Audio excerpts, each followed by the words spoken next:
Nag-try na ba kayong maglitson ng barbecue dito sa dagat namin at manguha ng napakaraming lato at napakasarap pa at for sure mabubungkag na naman ang mga baaw nito kaya samahan nyo kami.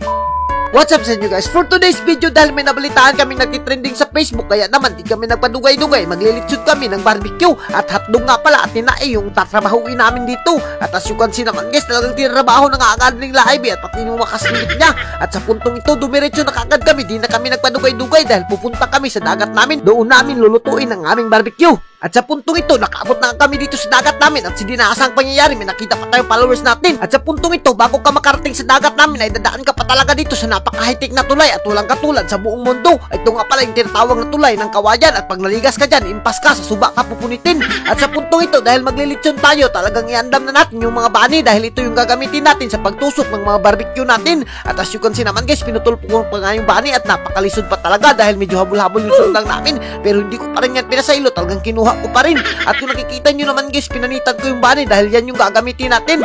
At ayan na nga, transition na kaagad tayo. Nagkuha na rin si Jay ng usok dahil gagamitin rin natin yan. At sa puntong ito, nagpatuloy na nga kami sa paglakad namin at medyo hunas-hunas na kaya naman pinaspasan namin. At bago ka pala makarating dito sa dagat namin ay kailangan mo walang sumubida ng bukid. Napakalisod naman talaga. Pero hindi ka naman magmamahay dahil masisilayan rito ang napakagandang beach. At sa puntong ito, initsa na kaagad yung usok at pati yung bani na kinuha natin kanina. At itutusok natin yan, parang lechon bili lang yung tirada. At ayan nga, as you can see naman guys, natatawa pa kami dito dahil napakagahit pala ng bani. Akala namin mahumok lang pala, nagkakamali pala kami.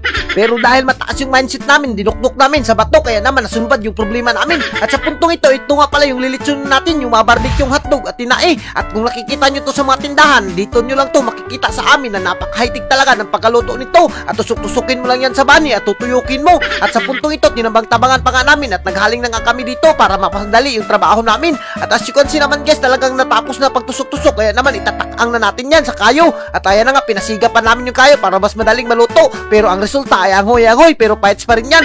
At as you can see naman sa AB guys, gapaalig-alig siya pagtuyok dyan para makuha rin siya sa camera. At kung nakikita nyo naman guys, nakapuha yung hotdog at pati si AB nakapuha rin. Talagang bagay na bagay at terno na terno sila. At sa di naasang pangyayari guys, nakauwi na nga si Dudoy, nanguha ng lato. Kaya naman di na kami nagpadugay-dugay, pinaspasan na rin nila paghinlo yung lato. At as you can see naman si AB guys, habang naghihinlo, talagang sinima-sima niya na yung lato na napakasarap naman talaga. At siyempre hindi rin tayo magpapalupig dyan, magsima-sima rin tayo at biniyaan na namin yung tinuyok namin na barbecue dahil nag-focus kami dito sa lato na napakasarap naman talaga. At sa puntong ito, pagkatapos nila mahinloan, talagang sinima-sima na nila yung lato, hindi na sila nakapaabot sa aming lechon barbecue. At siyempre hindi rin tayo magpapagansi dyan. At as you can see naman yung mga babae guys, talagang sima-sima na talaga sila. Iwan ko ba ang bilis talaga nila magusla. Pero si Dudoy na naman yung tuyok dito sa ating barbecue, kaya naman di na inasang pangyayari, naluto na. Tayo na nga, inusok na nga ni Dudoy para pag kumain kami, kuha-kuhain lang namin. Napaka-high-tech talaga ng mga idea namin dito, talagang nakakabilib. At sa puntong ito, talagang sinima-sima na namin yung hotdog at paniunto nga pala namin to dito at kailangan mo lang kumuha dyan para makakain ka. At as you can see naman guys, napakasarap rin pala ng kain namin dito at siyempre parisan mo rin ang lato dito sa dagat. Ay naku, hindi ka talaga magmamahay at talagang magugustuhan na naman yung mga marites na kakapanood sa amin. Napakasimple lang ng pagkain namin at napakabarato lang ng mga handa pero napaka-high-tech at napaka-espesyal. Yung experience talaga dito ay hindi mo malilimutan kahit barato lang yung hotdog at pati yung tinae. At siyempre yung lato na napauhak-pauhak na nakinuha ni Dudoy, talagang di na namin pinasaylo at pati yung mga tinae, napakasarap naman talaga na pagkaluto lalo na kapag andito ka sa dagat. Kaya ikaw kung hindi ka pa nakatisting ay tistingan mo na yung mga ganitong food tripan. At hanggang dito na lang kami at kung giganahan ka sa mga video namin ay huwag mo nang kalimutan i-like and i-share para mas marami pa tayong food trip. Thank you and God bless you all. Mabuhay kayong mga idol hanggat gusto nyo.